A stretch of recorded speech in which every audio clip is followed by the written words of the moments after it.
So, welcome to our 7th annual Wonder Woman Awards Luncheon and our first attempt at trying to pull this off virtually.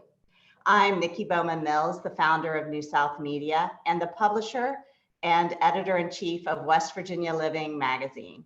And for the next hour and a half, we are going to celebrate the women who are making a difference in West Virginia. We are able to do this through some amazing partnerships with a handful of incredible West Virginia businesses. I really appreciate them stepping up and saying that this matters. Our West Virginia women matter. Businesses like McKinley Carter Wealth Management, a great group of financial advisors, something all women should take very seriously. Mon Health, a community medical center that is truly vested in people that serve, in the people that they serve. And honestly, it's my medical center of choice in Morgantown, but they also have locations in Preston County and Weston, as well as a not-for-profit life plan community at the Village at Heritage Point. Another wonderful sponsor is Dinsmore Legal Counsel, a top-notch firm that I recently learned was named a top 100 firm for women by Women Inc. magazine, and that Dinsmore's 39 female equity partners made up 24.5% of its equity partner population, resulting in them ranking number 27 in the country for female partner equity. Fairmont State University is a comprehensive student-centered, state-supported institution offering dozens of certificate and degree programs at the associate, bachelor, and master's level, and is located in the beautiful town of Fairmont. And we will be visiting and doing a college tour here in my own house shortly.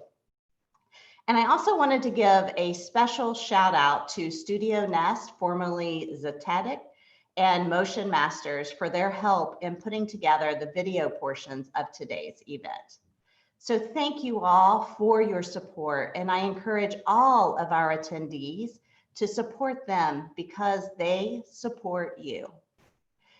And all of our Wonder Women, you know, I wanted to tell a little bit, I hope you got your little red boxes in the mail, but all of our Wonder Women and our visionary level attendees were sent these awesome boxes containing a mixture of some great products. One of my favorite, I've got to show you, I'm going to eat this as soon as we're off, are the pepperoni rolls from one of my favorite woman-owned bakeries, A Step in Time in Charleston, Ranson area. We have Mr. B potato chips. Who doesn't love Mr. B potato chips? Soup mix from our Wonder Woman Sandy Call, a Bridge Road Bistro. I actually made my soup, so I don't have the box to share. You also received, I think, a free cupcake from Little Bit of Heaven Cupcakery, and some awesome stickers and pen from Lost Appalachia Trading Company and Loving West Virginia. And our 2020 Wonder Women received a very special sun catcher made by Blinko to commemorate the designation. It's very pretty. And we also have a couple of other things, and I'm going to show those to you here. So as you can see, we also created a really special Wonder Woman t-shirt, and these are available as well as the Blinko sun catchers for our former Wonder Women as well. On our website, the West Virginia Living Collection.com, or you can go to wvliving.com and click on the shop button up there on the top of the website to purchase those. So first of all, I'm going to tell you a little bit about the agenda for the day. Before announcing our 2020 class, we put together a video of some of the previous awardees from around the state. It's an incredible and inspiring collection. You might just want to have a box of tissues sitting close by because gosh darn it, it's going to make you so, so proud. Following this, we will honor our class of 2020. Since we can't be in person this year, we've created a slideshow that so we could keep things moving Because if I were to personally announce everything, we'd probably be here until Thursday. I wish we could all be together and do it old school so we could cheer each other on, because I think that's so important. This is one of my favorite events every year, and it's because of that camaraderie. But over in the chat box, you can feel free to send some emojis. Oh my gosh, I'm already seeing them. That's awesome. Some emojis, cheers, congratulations to your fellow sisters. So, hi, Mom. And my daughter. Nice. Okay. And then we have our keynote speaker, Ivin B. She is going to share her story. And please, please stay tuned for this. She is a pioneer. She's West Virginia's first female police chief. She's Charleston's first Black female police officer. She's West Virginia's first female detective. And I recently found out that she was the first African American to attend her church or become a member of her church, Taze Valley Church of Nazarene. She really is amazing. And, you know, right now, as we all know, things are pretty tough and pretty stressful and quite honestly, just overwhelming. But when I think about her story and when you listen to it, she's persevered through things that seem almost unfathomable. And she's going to share with us some of her stories, her thoughts on being called a warrior, her unique perspective on Black Lives Matter, and she will even sprinkle in a few lessons that will make us all better people. Right after, she's going, as long as the Zoom gods work with us, she will join us all live for a Q&A session. So as questions pop into your head, you know, when she's speaking, send them via the Q&A box here on Zoom, and we will share those with her right after she speaks. So one final note, we are using the proceeds from this event to fund more Wonder Woman videos. If you'd like to make a contribution to the video fund, we will send you a link after today's event by email. Our goal is to get these into classrooms, 8th grade, West Virginia history classes, because we really feel that there's a need to help inspire and inform future generations. Now more than ever, our educators are looking for ways to engage our kids, you know, virtually, and really think that these videos could be an educational and inspirational tool for them. We are also, I'm really excited about this, we're working to launch a West Virginia Wonder Woman podcast. So thank you all for helping us make that happen. And please, for all of you Wonder Woman attendees, past and present, if you are on Facebook, join our Wonder Woman Facebook group.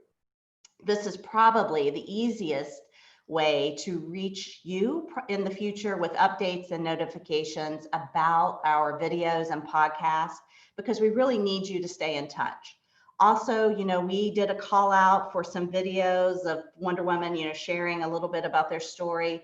We're still accepting those. So if you didn't get them in to us by the time of this event, keep sending them to us, because we're going to work those into some really neat products.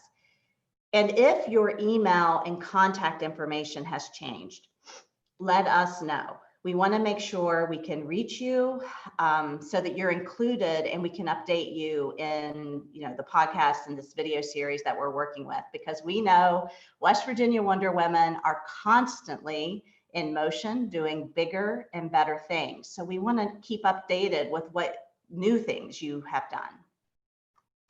So before we get started, I want to share just one last thing. I recently learned that William Marston, the creator of Wonder Woman, and also, interestingly enough, the inventor of the polygraph, said, quote, "Frankly, Wonder Woman is a psychological propaganda for the new type of woman who, I believe, should rule the world." He said that Wonder Woman was his vision of the ultimate role model, and that he wanted to create a superhero who would triumph not with fists or firepower, but with love. And now more than ever, our communities, our state, our entire nation needs a healthy dose of love. They need Wonder Women like the following: mothers, trailblazers, change makers, mavens, and mythbusters. Women like you.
Hi, I'm Diana Barnett, and I'm from Logan, West Virginia. I'd like to thank West Virginia Living Magazine for choosing me as one of this year's Wonder Women in West Virginia. Thank you so very much. My name is Morgan Morrison, and I'm from Charleston, West Virginia. I own Rock City Cake Company, which is a full-service bakery, cake shop, and music venue. And I also own the Golden Bagel Company, which is a Golden Girls-themed bagel shop set to open in January 2021. I've dedicated my entire adult life to proving to people that you don't have to leave the great state of West Virginia to experience all the finer and diverse things in life. And I am a West Virginia Wonder Woman. Hi, I'm Jessica Lipscomb, and I'm proud to be from beautiful Preston County. I'm proud to be a West Virginia Wonder Woman.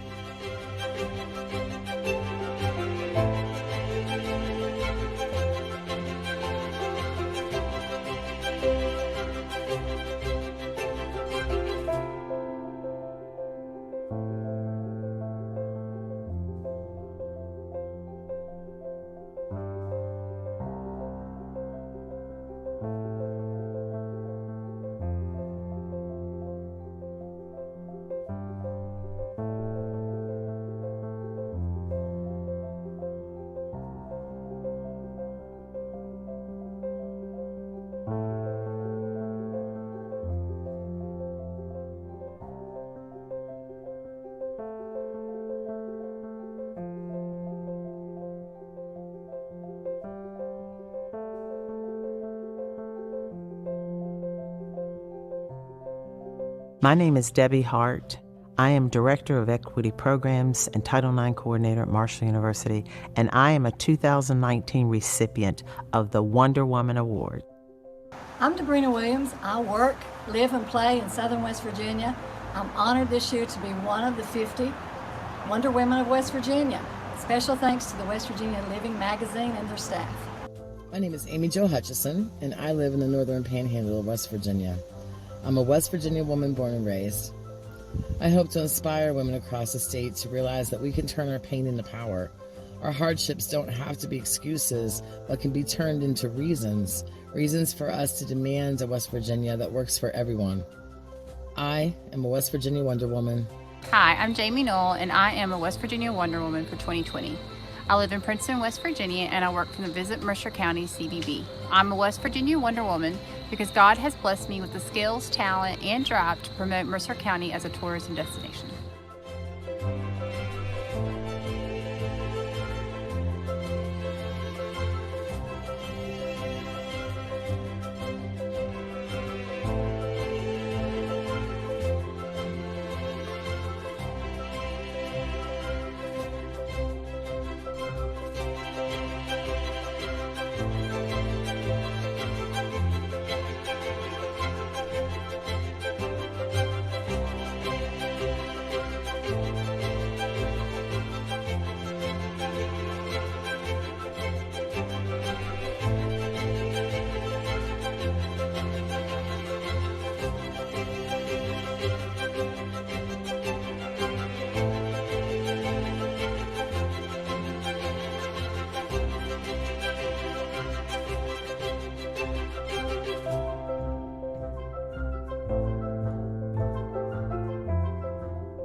Female's been locked in the bathroom for over an hour.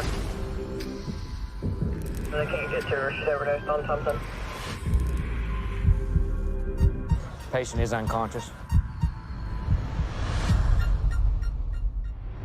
I see this as a problem that has the potential to bankrupt the country.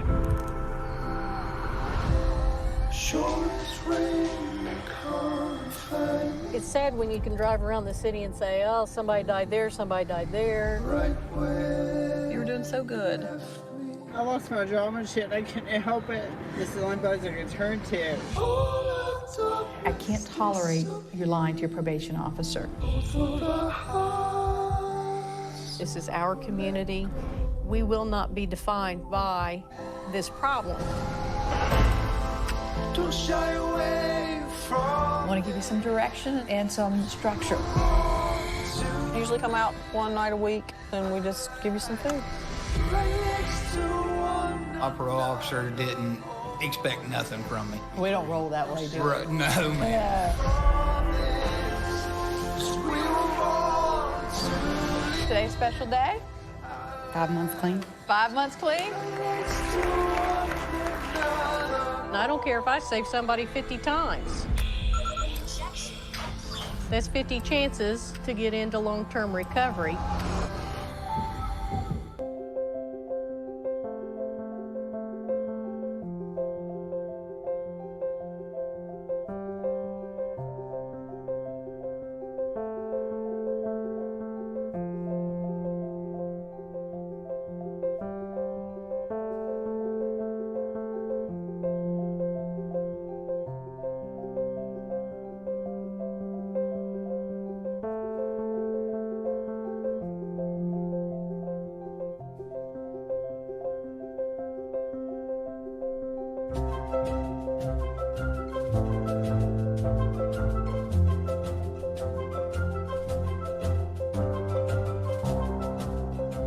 I'm Joan Browning from Greenbrier County, and I am a West Virginia Wonder Woman. Hi, I'm Michelle Toman. I'm a national suicide prevention and mental health advocate. I'm a small business owner. I'm a motivational speaker, trainer, and facilitator. I'm the founder of Jamie's Law and the You Matter, I Matter movement. I'm a change maker, and I am a West Virginia Wonder Woman. Hi, I'm Angie Shockley. I'm from Canaan Valley, West Virginia, and I teach people to be entrepreneurs of their own lives. And I'm proud to be a West Virginia Wonder Woman. Hi, I'm Melanie Page, and I'm from Morgantown. I am proud and honored to be part of this group of West Virginia Wonder Women, and I look forward to continuing to make a difference for the great state of West Virginia. Thank you. My name's Megan Tarbett, and I'm the director of the Putnam County Library. And on weekends, you can hear me on the radio in Charleston on Electric 102.7. And as my t-shirt says, I'm here for the long haul for West Virginia. I currently am the vice president of the board of the West Virginia Humanities Council and the immediate past president of the West Virginia Library Association. I've also been a board member and volunteer for many great organizations in the Metro Valley. Again, my name's Megan Tarbett, and I'm a West Virginia Wonder Woman.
We all gonna end up unemployed riding around in this pile of junk. You're welcome to walk the 16 miles or sit in the back of the bus. Like that. You have identification number? NASA, sir. NASA? I had no idea they hired you. There are quite a few women working in the space program. Least I can do is give y'all an escort. 3 Negro women are chasing a white police officer down the highway in 1961. That is a God-ordained miracle. In 14 days, astronauts will be here for training. And we're shooting a human into space, and it's never been done before. With the launch of the Russian spy satellite, the president is demanding an immediate response. Running from the man. Space Task Group needs a computer. Catherine's the gal for that. She can handle any numbers you put in front of her. You and I are different from each other. This is about inventing the math, because without it, we're not going anywhere. Yes, sir. That's John Glenn. What do you guys do for NASA? Calculate your launch and landing, sir. How could you be ogling these white men? It's equal rights. I have the right to see fine in every color. Oh, found it. If you were a white male, would you wish to be an engineer? I wouldn't have to. I'd already be one. Yes, it's an uphill battle. Get it, girl. But guess who else is playing? I don't know if I can keep up in that room. Just make that pencil move as fast as your mind does. You've been gone for 300 hours. Felt like it to me, too. Colonel Glenn launches in a few weeks. We don't have the math figured out yet. There's no protocol for women attending. There's no protocol for a man circling the Earth either, sir. Every time we have a chance to get ahead, they move the finish line. I need to be in that room hearing what you hear. Within these walls, who makes the rules? You, sir. You are the boss. You just have to act like one, sir. We have liftoff. We all get there together, or we don't get there at all. In the fight of our lives, people. My gals are ready. We can do the work. More than 50 million Americans watching. I got a warning light. Go find Catherine. Colonel Glenn? There's a real fireball outside. It's getting a little hot in here.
thank you so much, and you look very handsome. Well, you better watch yourself, girl. Yeah, she better watch herself, huh? Uh-huh.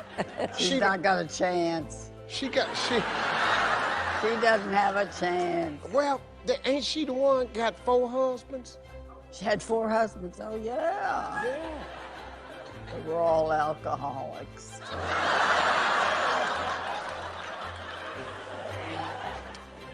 You know, you're 103 years old. Oh, hell yes. Girl! What do you think?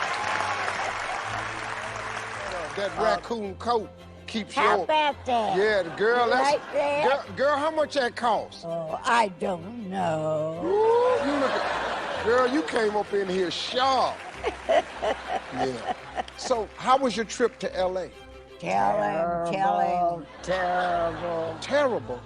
Yes, it was terrible. It was miserable. What happened? It wasn't first class. It sure wasn't first class. They didn't fly you first class out here? Hell no, they didn't. Now, let me tell you one thing. I promise you, you ain't gonna fly back unless you go back first class. I promise you that. From now on, y'all my girls. Okay. See, y'all my home girls, because y'all from West Virginia. West Virginia. And we West Virginia people, we gotta stick together.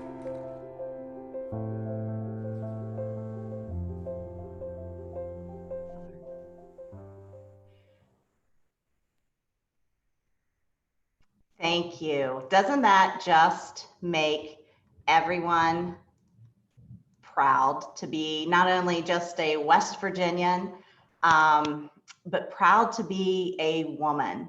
We are such an incredible, diverse group of women from all around the state, but we have one thing in common. We are all building a better West Virginia. And now it is my great honor to introduce the 2020 class of West Virginia Wonder Women.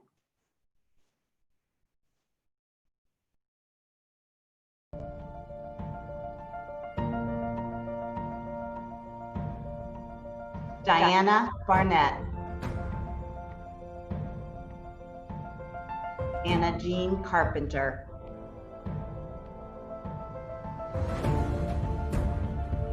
Amelia Courts,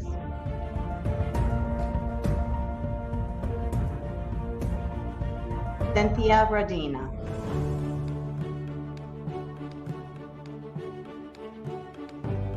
Ashley Pack,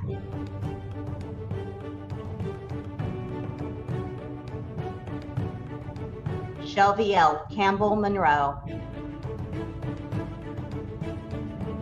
Angie Shockley,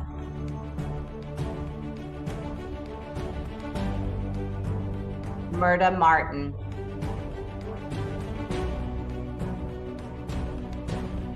Mary Stanley,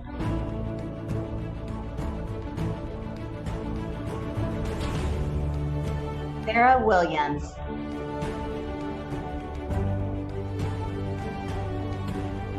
Lisa Messenger Wood, Cindy Robeson,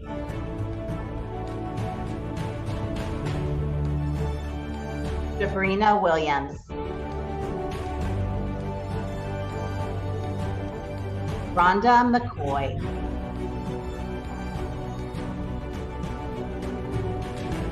Kathy Slim, Monica Haddad,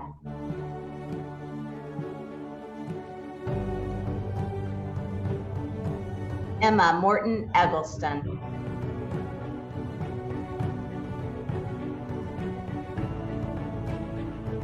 Bobby Conklin,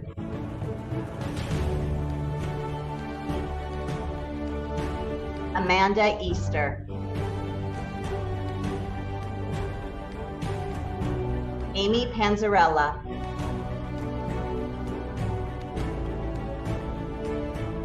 Marianne Kevelson,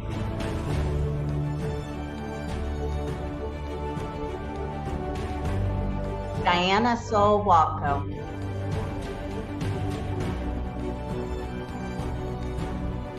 Stella Bickley,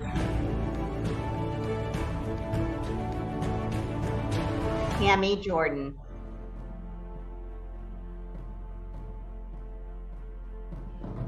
Sarah Gayette. Nancy Ailes.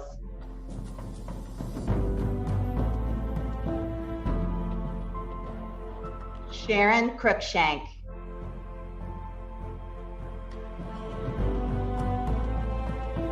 Ann Bolliard.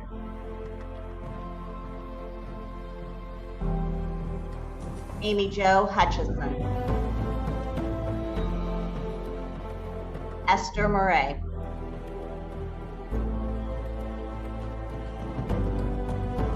Morgan Morrison. Melanie Page. Lucy McCollum.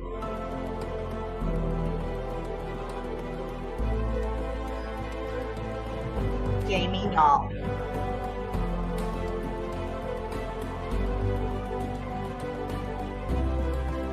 Joanna Bailey. Kim Tiemann. Kimberly Becker.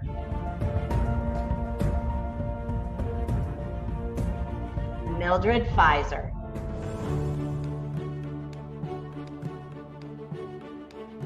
Delari Singh Knights.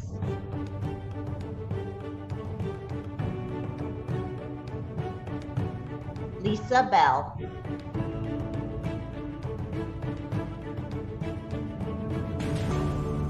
Megan Tarbett.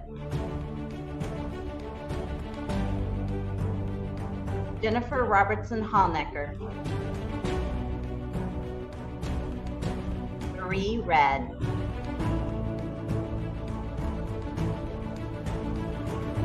Don Noel Dunbar.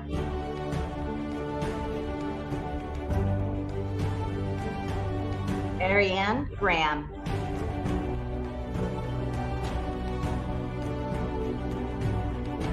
Missy Burleson.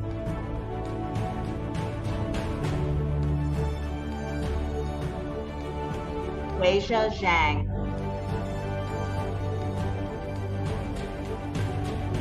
Sammy Brown. Judy Reveau. Sherry Taylor.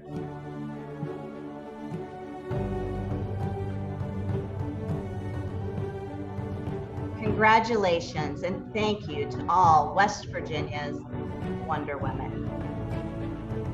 And thank you to our special sponsors.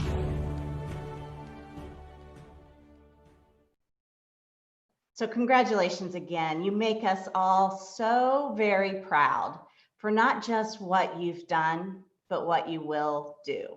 Again, this is so well deserved.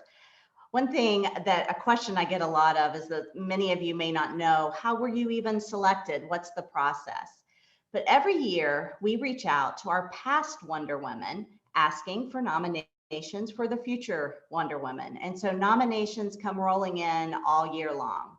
We then have a selection committee that starts very early, kind of trying to narrow it down. And believe you me, it is really, really tough to just choose 50. So please, new class, be thinking about who you want to join you next year.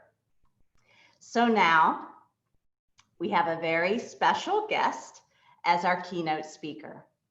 There aren't enough adjectives to describe Ivin Lee. If you are blessed to know her, you know that she is just effervescent. She glows. I think she's our own Maya Angelou. She's a firecracker. She's a go-getter. She's wise. She's funny. She's an inspiration. She's a nurturer. She's a trailblazer, and she knows how to shoot a gun. But instead of me reading kind of a bio or trying to capture this dynamic woman, I'm going to let her tell her own story. And then afterwards, we're going to ask her questions. So if you have questions, please type them in the Q&A box that's down down below, and then we'll have a great chat with her. Everyone, meet Ivin B. Lee.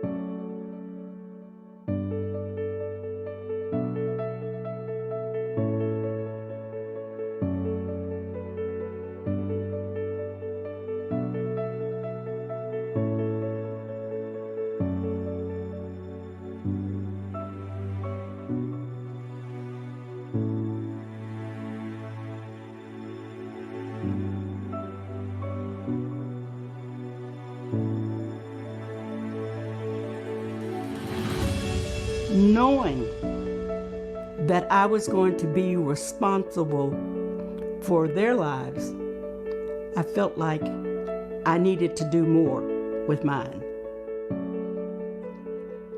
So I went back to school and I went to work for the Charleston Police Department as a dispatcher. I'd always loved the police profession because I felt like police were supposed to help people and always be there. So after I started working as a dispatcher, and they had never had females or civilian dispatchers, and I was in college then, and the chief brought us in for a trial. And I guess we must have done pretty good because he hired us, and it was two of us, two females. And after he hired us, he left. And as I worked around so many police officers, it was something that I felt like I wanted to do. And there were no females even in the state of West Virginia, no female officers. So after much encouragement from those people around me, I decided I would take the test. And I did. In order to take the test, the ages has to be 18 to 35. Well, I took the test 7 days after my 35th birthday.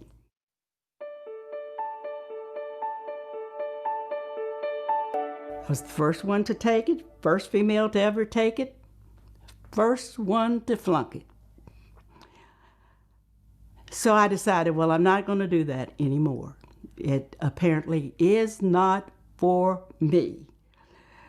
Again, those people around me decided, oh yes, you're going to take this test again. And I did. And this time I passed, and I was so excited. I thought, okay, my future, this is it.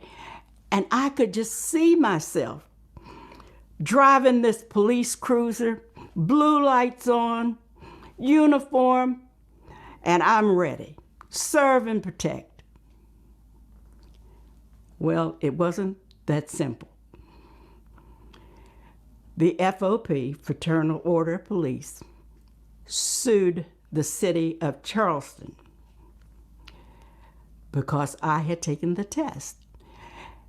And they said I was no longer 35, but 35 plus 7 days. Disappointed, yes. Probably hurt. Again, those people around me said, oh yes, we're going to go to court on this one. And we did. went to circuit court, and the Fraternal Order of Police gave their case. And I can recall the judge, after it was over, after they had given their case, him saying, "Run that by me one more time." Needless to say, he found for me. Again, I'm excited, I'm ready, give me the cruiser, and I'm even going to carry a gun. They appealed it. The Fraternal Order of Police appealed it to the Supreme Court.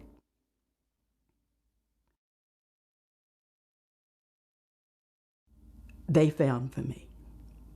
They said, "You are 35 until your 36th birthday." And I'm proud to say that Ivin Lee's name is in the Supreme Court.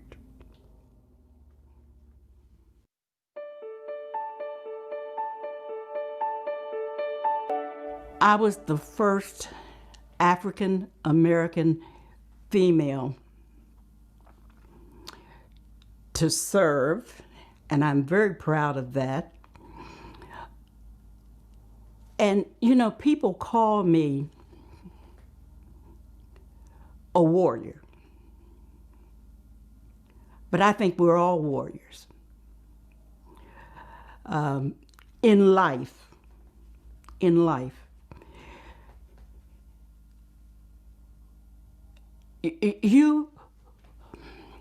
you must know that nothing is going to be easy.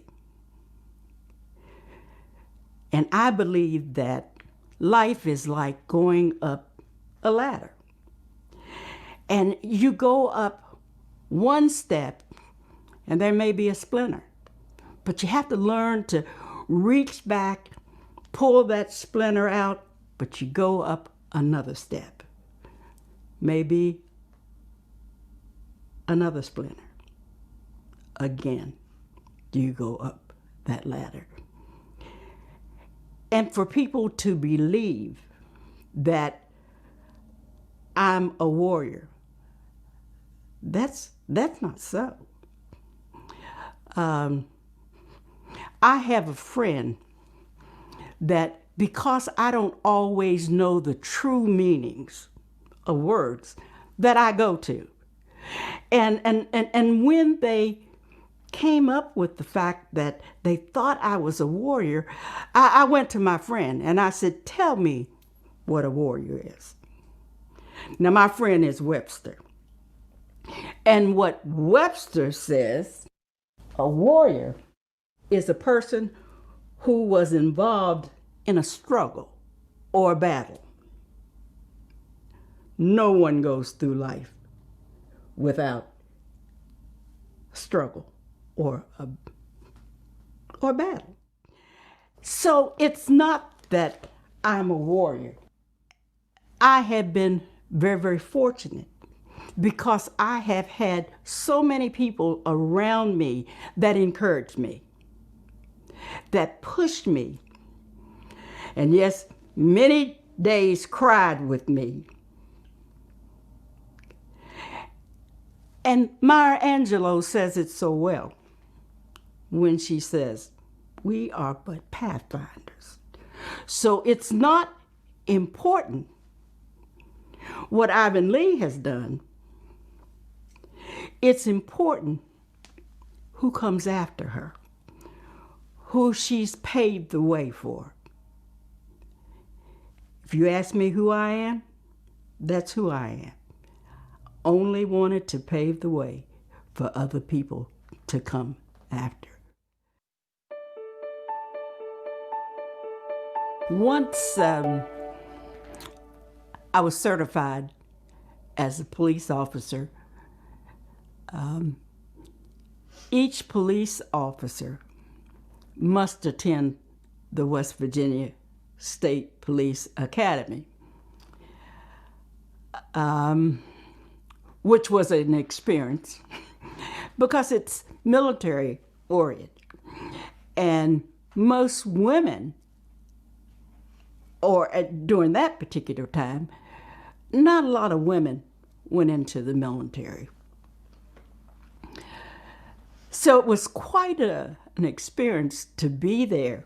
Of course, I was fortunate it was another female, and she and I, of course, they had to come up with barracks for just the two of us. And of course, we learned to shoot and the notebooks and all of these things. Keep in mind, I had 5 children, and you had to stay there. You stayed there from Sunday evening until Friday evening, and then you got to go home.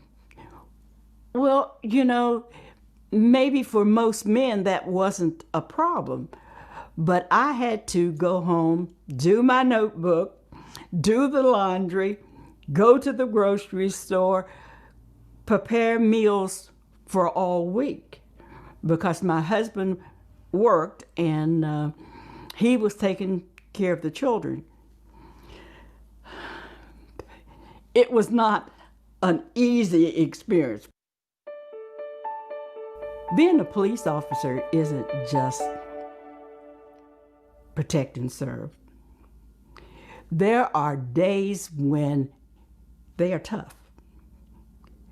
And you have to learn, I guess the saying is, roll with the punches. I have been called everything there is to be called. I had a walking beat shortly after I came out of the academy, alone. Now that's before I went with the training officer, in a project, walking a beat from 6 in the evening to 2 in the morning, alone.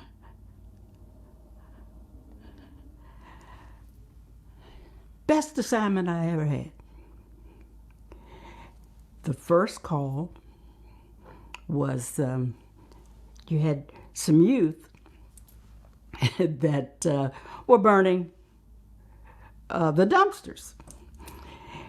And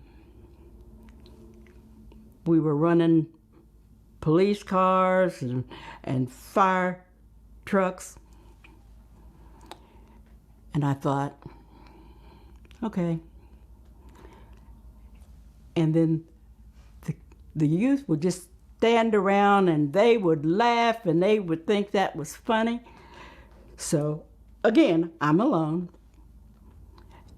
And they burnt one. My first night there. So I called it in and asked for the fire truck. And I said, no lights, no siren. They came and they put it out. And for some reason, the kids weren't real excited. And probably I shouldn't have said it quite this way, but I remember saying, you know, at 2 o'clock, I'm going home. All the smoke, you will have to smell it. They taught me how to talk to people, how to treat people, and it is police officers learning to treat all people the same.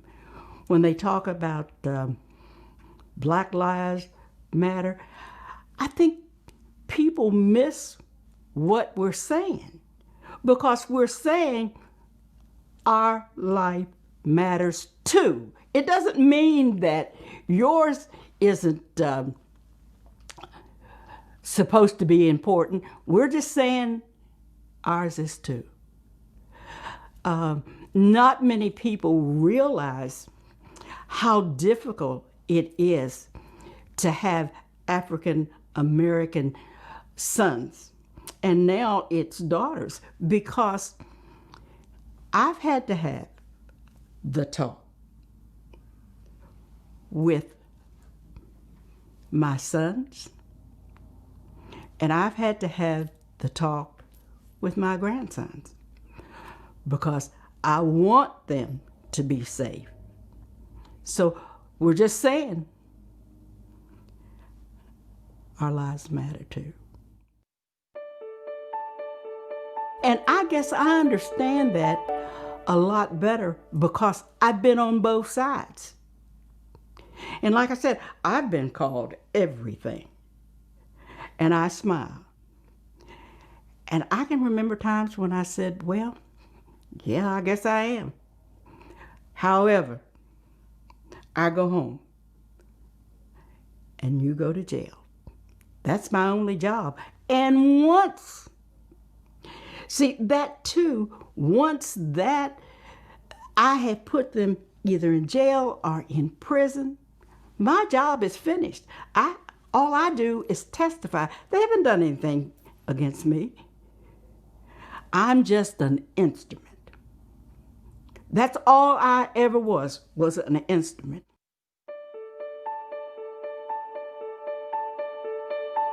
I've never had to shoot anyone, and am I glad? Have I ever had to pull that weapon? Yes, I have. Several times. But I never had to fire it.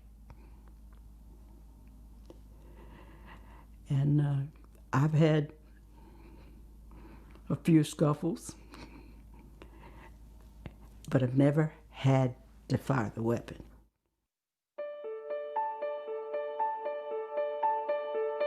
There was a man in South Charleston, and they called and asked me to, he was a very large man, and he had gone into the basement, and they couldn't get him out.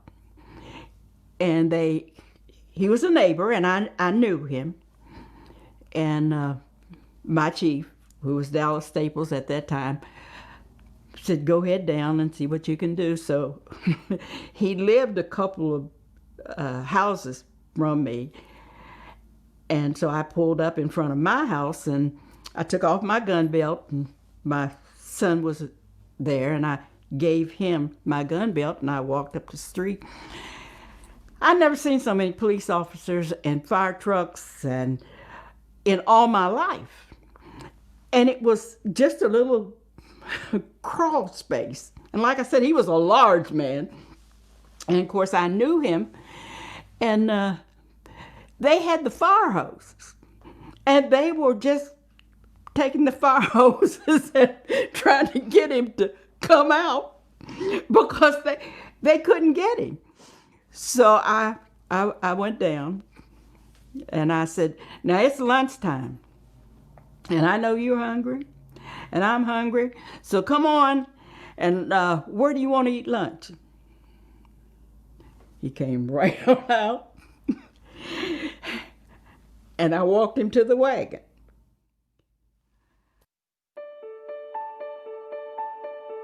I think there's a great need for women in the police department.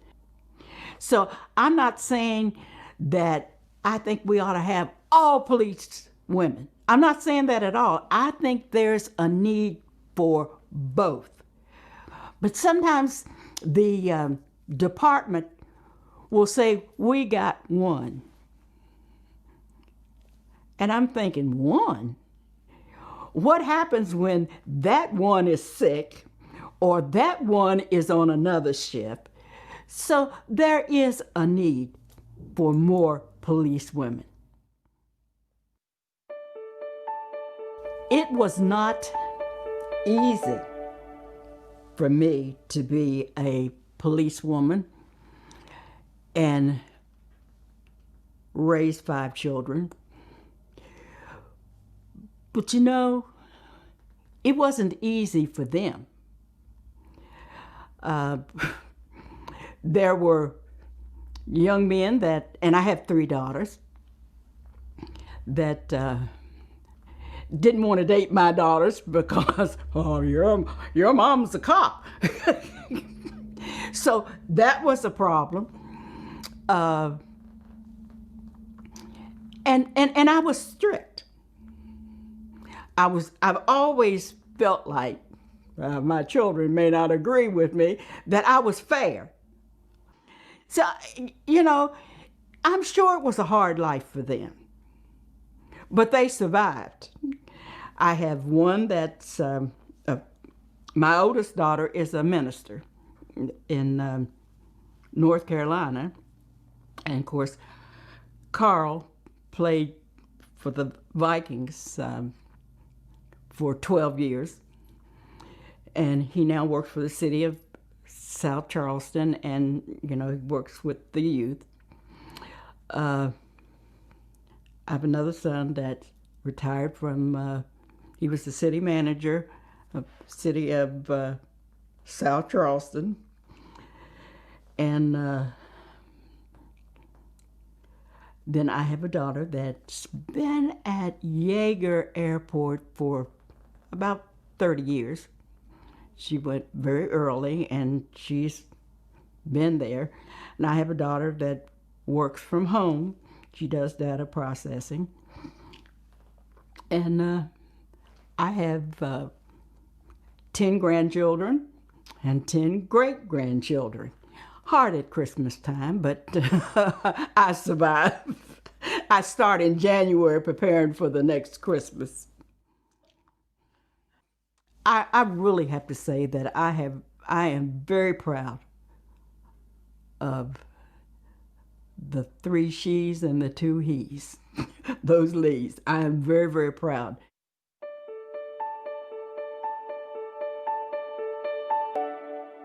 After 26 years with the Charleston Police Department, I decided that there was a rocking chair for me.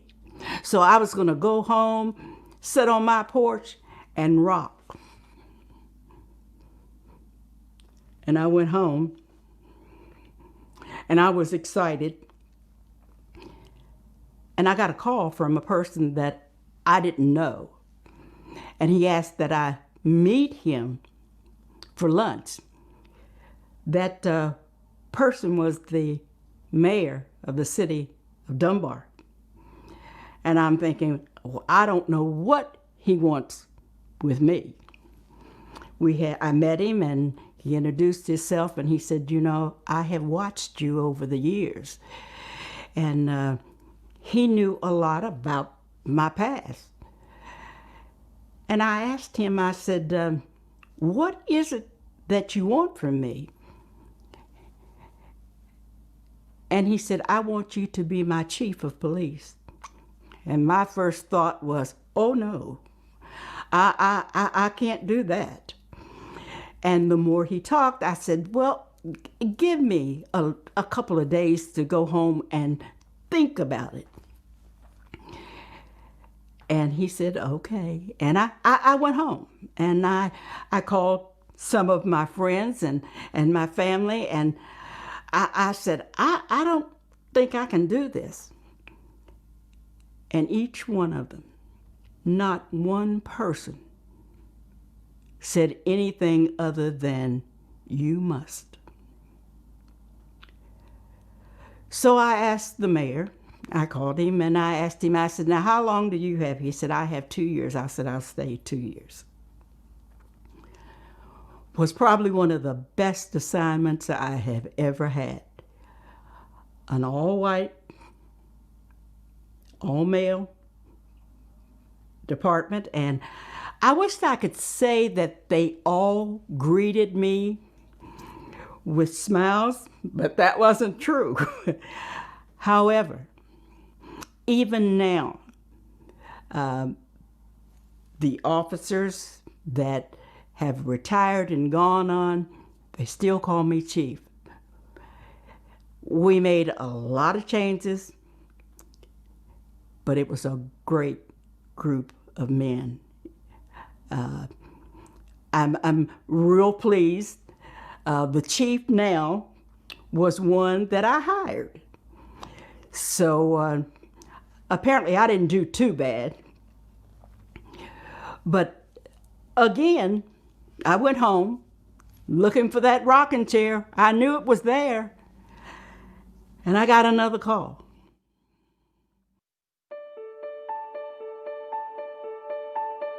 And this time it was from the governor's office.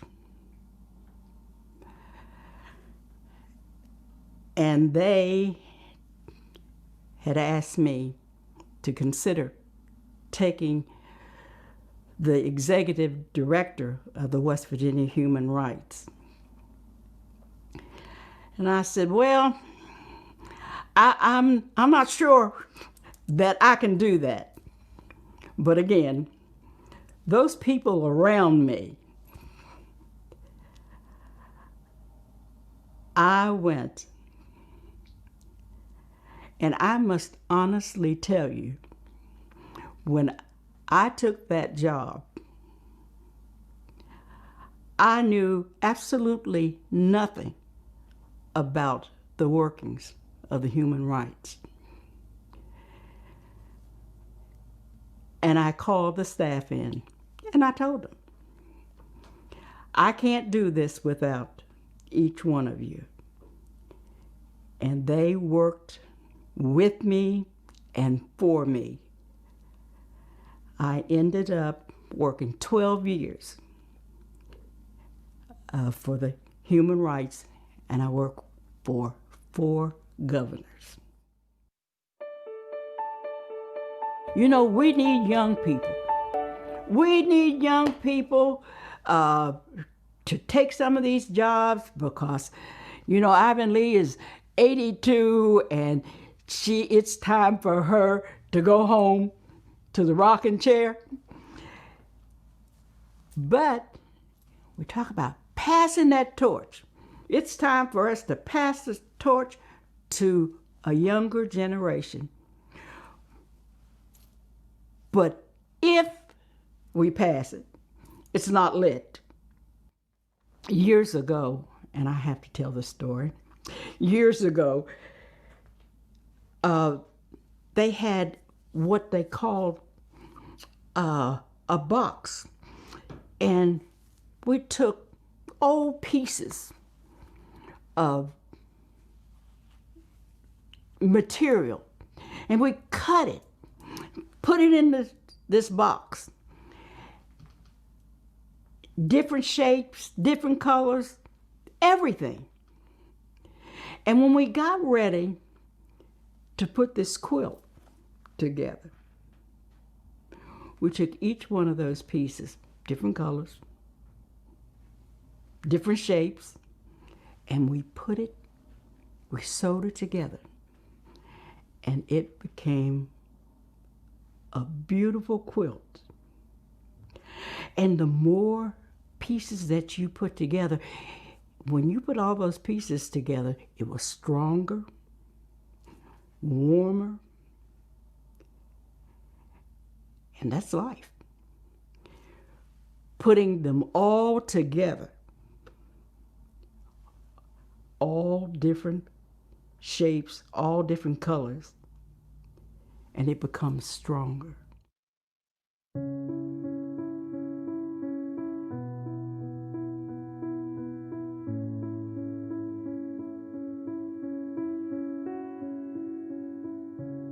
Somebody said that it couldn't be done, but he, with a chuckle, replied that maybe it couldn't, but he would be one that wouldn't say so till he tried. So he buckled right in with the trace of a grin on his face, and if he worried, he hit it. He started to sing as he tackled the thing that couldn't be done, and he did it. Someone scoffed, "Oh, you'll never do that. At least no one ever has done it." But he took off his coat and he took off his hat, and the first thing you knew, he'd begun it. With a lift of his chin and a bit of a grin, without any doubting or quitting, he started to sing as he tackled the thing that couldn't be done. And he did it. There are thousands that will tell you that it can't be done. There are thousands that will prophesize failure. But there are thousands to point out to you one by one the dangers that wait and assail you. But just buckle right in with a bit of a grin. Just take off your coat and go to it. Just start to sing as you tackle the thing that couldn't be done, and you'll do it. I have spent my life with just that. And I thank Mrs. Berry for making me learn it, because she saw the future, a future that I had no idea that I was facing.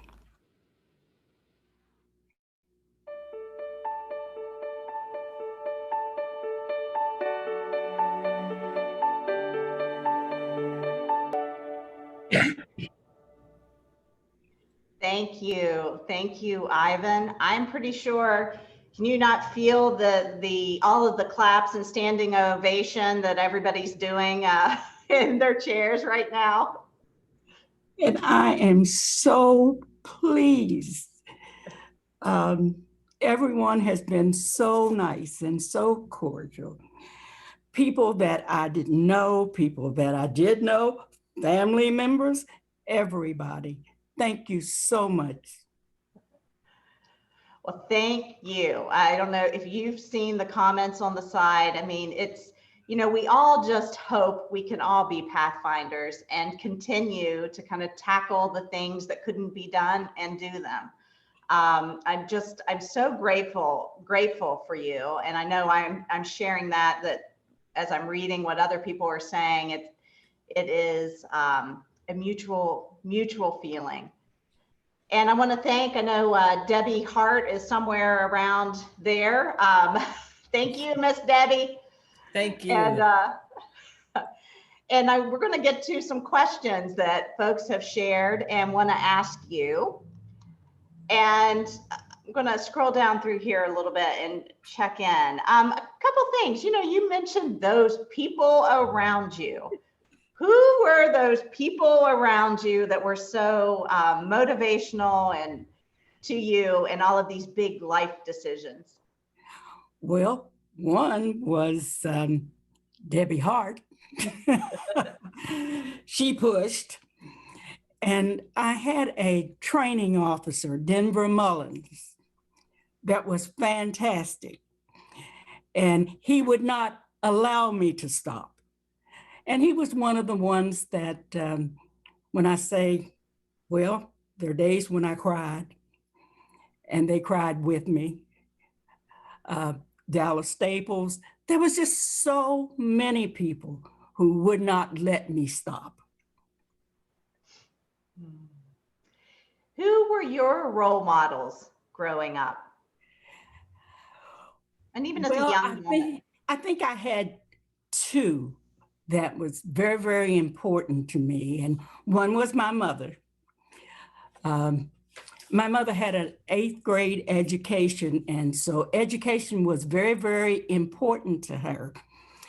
And she pushed her children to get an education.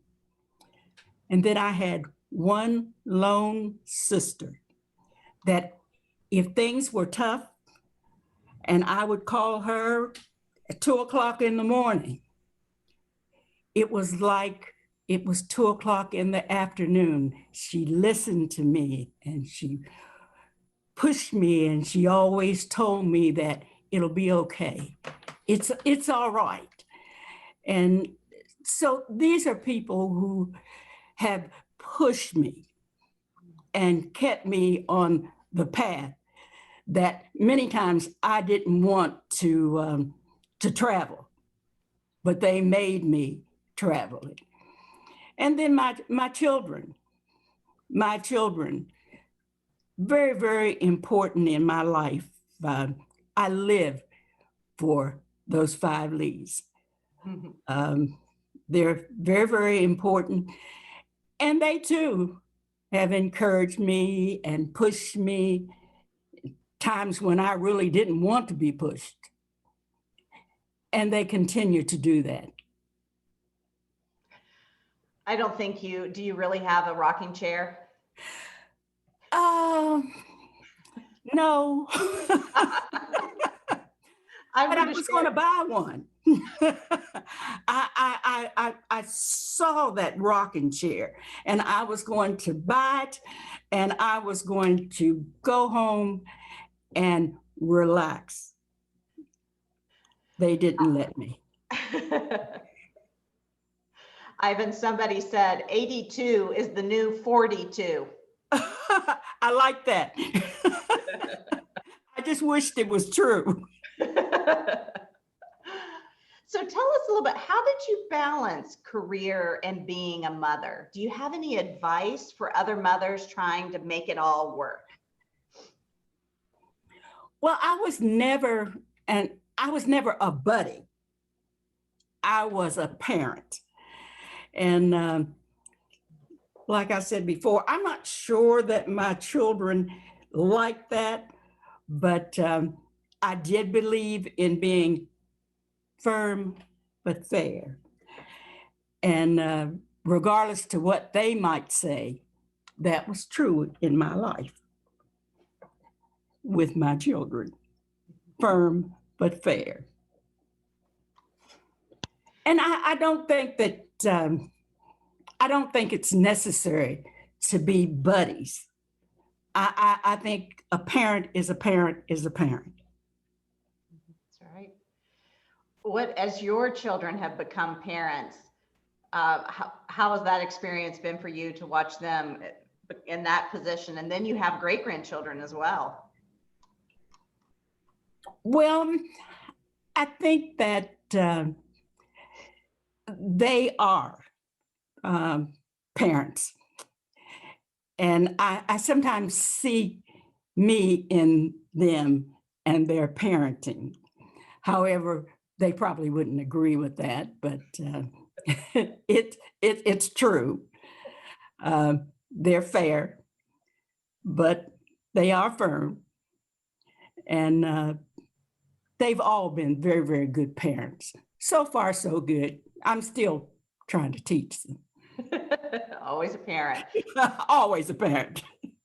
So this is a pretty important question. Do you know it? I think is it Clarisha Mack? Oh, yes.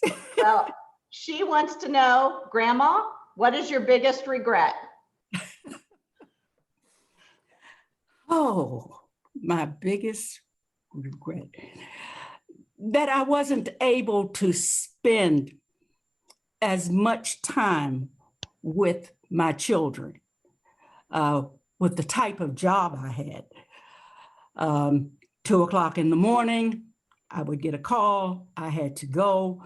I may be on the job for a day or so. So it wasn't just me that had to pay the price. My children had to pay the price.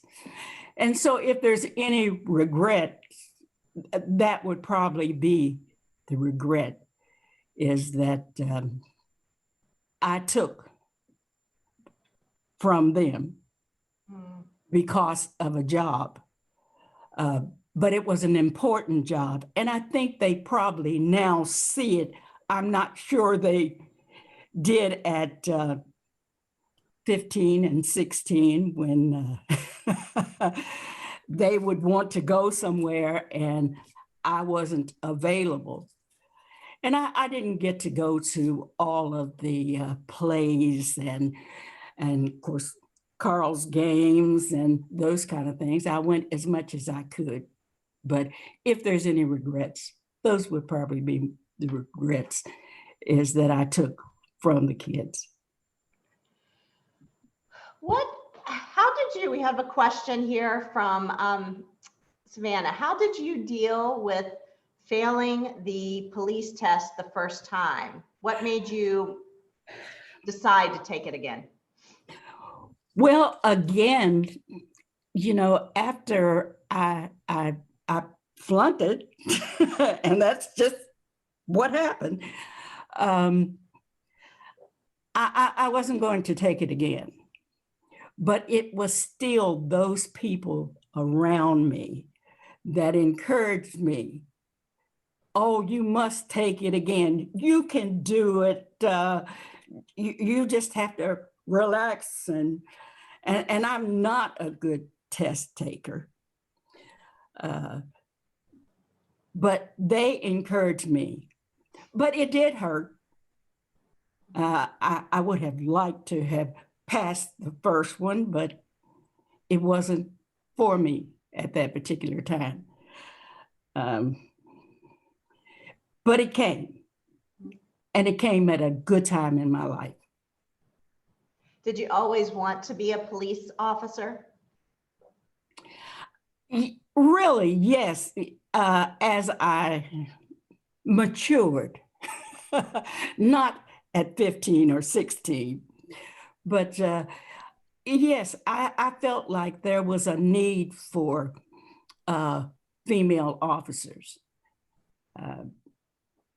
Dealing with juvenile cases, sexual assaults, and there's just times when a person, especially a female, will be more open to another female. So I did see a need. How did you handle the naysayers and the people who said you couldn't do it? What was your motivation? Where did that come from? Well, if you listened to my poem that Alma Berry instilled in all of her students, and at the time that she made us learn it and get in front of all the class and recite it, you know, you really didn't like her real well at that particular time. But as I grew older and actually listened and understood that poem, that's always been my motivation. And I've always tried to pass that on to any, through any speeches that I've had, because I thought it was important in my life. And I could see it being important in other lives. Thank you for sharing that poem. I will say to everyone, this was the toughest editing job I've ever had. We had about an hour and a half of amazing video of Ivin, and to try to drill it down, it was tough, Ivin. You just want to listen to you for all day, for sure. But one thing I didn't ask you then that someone else just asked was, what's your proudest moment? What has been your proudest moment in your work life? What is your most proud moment?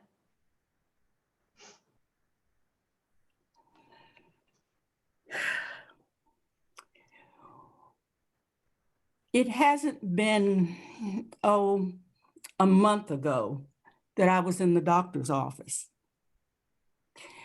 And a young man approached me. He said to me, I know you. And I said, you do? And he said, yes, I'm your DARE student. And he said that he was an alcoholic at a particular time, but he had now stopped drinking. And he actually remembered me teaching him DARE in the 6th grade. And that hasn't been the only DARE student. I have DARE students that are doctors and lawyers, and I'm very pleased when they remember me and the DARE class. That's wonderful. Do you think that the police system, it says anonymous attendee, Do you think the police system can be reformed? Should it even be reformed? Or do we need to start over with a different system? Ideas, anyway? Well, I believe in community policing. And I think that's the thing that we have lost. And they haven't actually looked at it for what it truly was during that period of time when community policing first came to, especially here in the Valley, is basically what they're talking about doing. Police officers can't be everything to everybody for every problem. When you send a police officer on an animal case, why would you do that? Why would you not send people who are capable of taking care of those things? The very same thing with mental illness. They're not trained all the time in dealing with mental illness. So you need to be able to send people who are able to deal with those types of problems. Certainly there are cases that police officers need to go on, but not everything. So I think that's what I think they're trying to get back to, and they're just using a different name for it. I say it's community policing. Can you imagine how many different calls a police officer gets?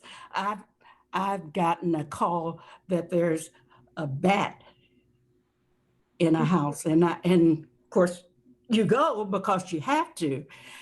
And I could look up and say, yes, there is a bat. Now what? You know, what do you want me to do? Snake calls, all kinds of calls that are not necessarily calls. Or you have a nice lady who has called and said, they didn't pick up my trash. And she's called 911, and you're thinking, okay, this is not the call that you send an officer on. It's a call that you refer somewhere else. So I think that's where we need to get to, community policing, in the words that I would use, not necessarily the words that the system that they're looking at now, but that's all it is. It's just community policing. I'm every time they don't pick up my trash now, I'm going to think, call 911. Oh, too funny. So someone asked the question, how do we get more women and people of color in the police force?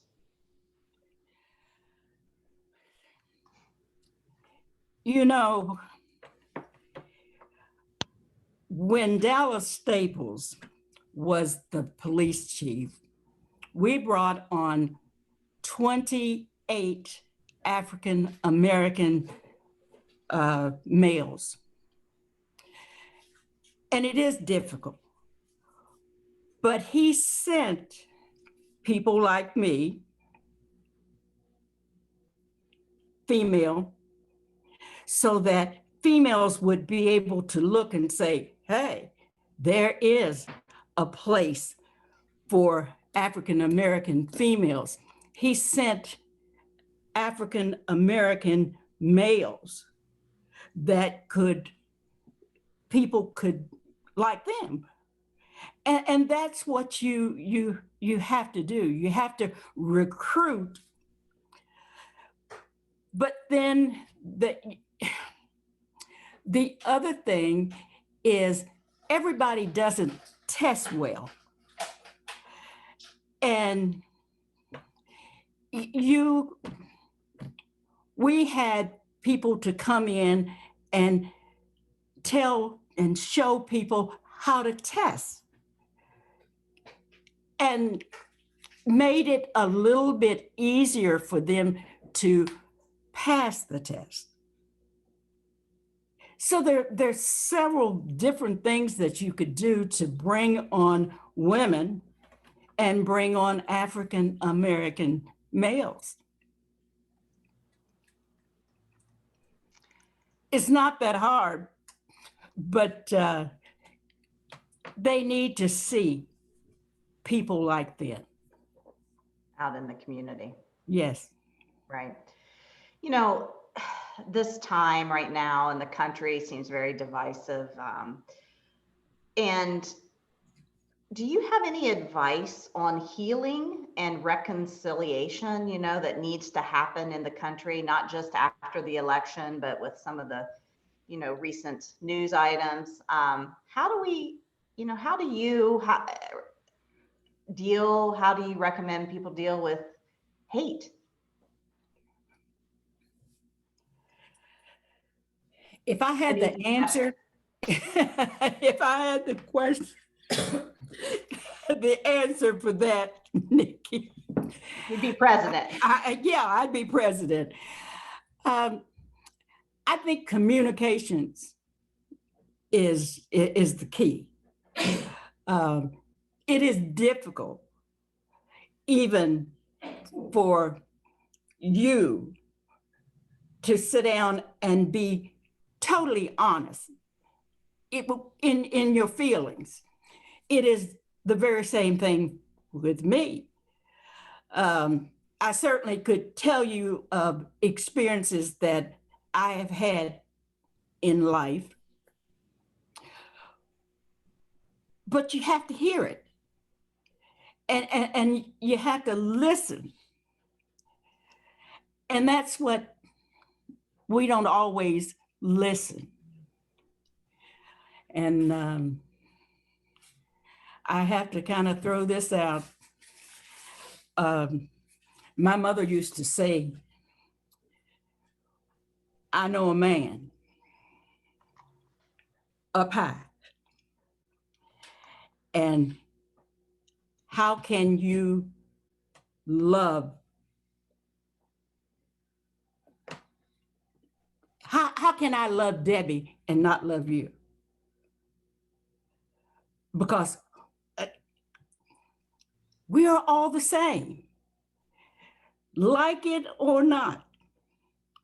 My skin is a different color than yours, but I cry like you do. I hurt like you do. I'm happy like you are. So we're all the same. And we have to get beyond the color and get to the point where he says, we're all the same. Mm-hmm. Teresa, that takes conversation. Right. That's true.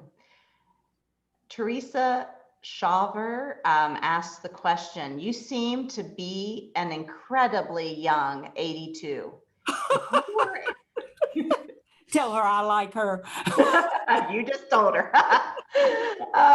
If you were invited out of retirement again, what might be the next big thing that would be enough to cause you to consider taking on something new? Well, believe me, I'm not just sitting at home. I'm on a lot of committees, health right, these types of things. So my calendar is full. But to go out, I mean, visualize me getting up at 8 o'clock in the morning and going to a job, 9 to 5. I can't do that. I can't do that. 82 years of age would keep me from doing that. But I haven't stopped. I still do. And I get a lot of calls that sometimes I'm real busy. Well, I can attest when I talked to you, you had to get out your planner book to see if you were available. So I know you probably go everywhere with that, right? Well, I'm now that this virus is, and my children have taken me back to 15 instead of 82. You know, it's as I begin to leave the house, they're saying, and where are you going? Do you really have to go? So I'm not doing as much normally as I would have done because of, but I do a lot of work from home. Well, we're glad you're staying safe and healthy as well. I know that's been hard because when we met at your church, it was the first time you'd been to your church, which is a very important place for you. Yes. Yeah. A couple of last questions, and we're gonna, before we wrap up here. So anybody, if you have any last thoughts, please send them our way. And I'm gonna ask a couple of these last ones. How do you recommend others to find a group of cheerleaders like you had or have? Oh, they're not, they're there. They're there, but we don't always listen to them.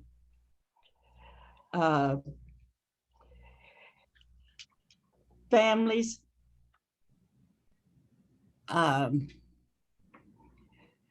families are always great. We don't always want to listen to them.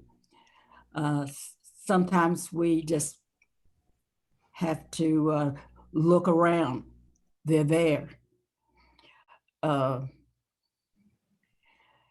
You'd be surprised how many people even now will call me, and they're still my cheerleaders. They're still the people who encourage me. Don't stop, you know, keep going.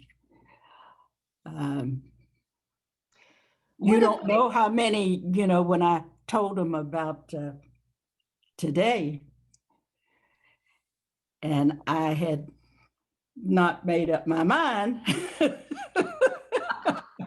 So you don't know how many that how many people it took to get you there? It encouraged me. Oh, girl, go ahead. You can do that. We have a lady, I don't know, I want to say it's a young woman, but what advice do you have for young women getting started in life and a career?